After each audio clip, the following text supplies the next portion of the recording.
My name is Julie Cavanagh. I'm an educator in Brooklyn. I'm here tonight to stand in solidarity with the parents, students, and educators at the John Jay campus.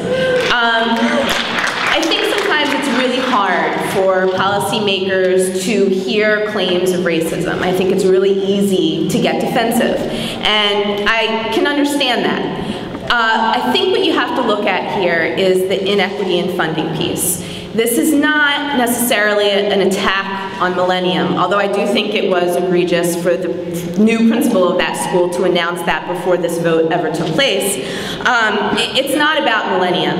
It's about the fact that the John Jay campus has been starved of resources for years. And you heard the parents and the educators and the students speak to that the other night at their hearing, and I just want to recognize the principal of research. She shared something the other night at the public hearing. That school didn't have a bell system to accommodate a campus, you know, where you have 3 schools, so a bell system is kind of necessary.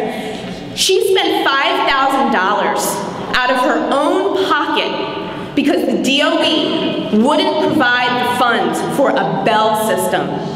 But in the EIS for this co-location, it says, I believe on page 5, but I could be wrong, that capital funds will be provided to that school building if and only if the co-location of Millennium is approved. That, I'm sorry, is racism.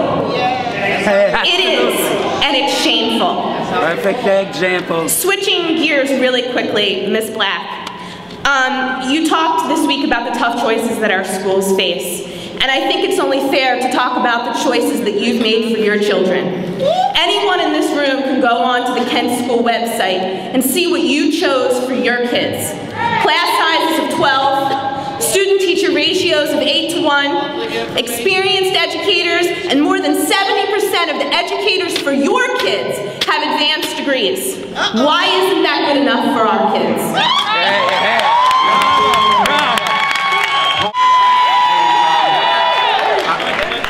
My hope for you is that you can restore credibility back into public education. All you have to do is look around you and hear what's being said out here to see the lack of credibility on the part of the priority education panel. For that gentleman to allow people who come up here and speak in favor of the initiatives that you want and let them go on way past the 2 minutes, which we can all see, and then when the people out there who had the capes, who sang the song, the minute to 2 minute mark, he says, please stop, nuts person, and every time somebody's come up here to speak against what you want, he shut them up, but he didn't shut one person who was for you. That's a disgrace. That leads to lack of credibility. The next thing that leads to lack of credibility, is what I'm sure you've been told by the people at Tweed about these schools that supposedly should be closed. They've told you that Tweed has helped these schools. I challenge you to go into any one of these schools. Don't announce it. Go into any teacher's classroom, not announced, and say, please tell me what the Department of Education has done to help you educate these children in the classroom. You know the answer you're going to get back?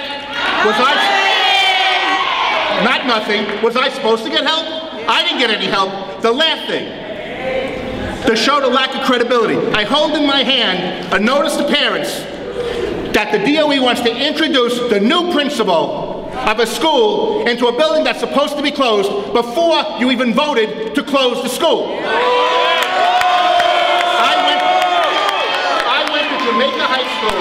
I went to Jamaica High School. I met with the staff, which, by the way, they're here, and I agree, is a great staff, witnessed by the play that those children put on.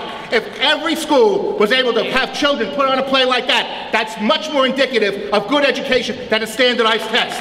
But what I'm going to tell you is this. The day I went, there were signs all over the building directing students how to transfer out of that school before you even voted to close the school.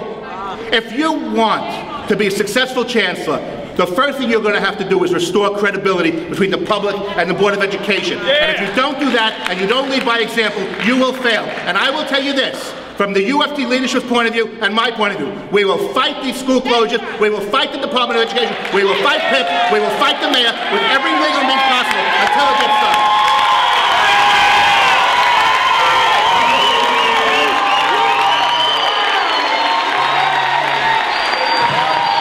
Shirley Gonzalez, please.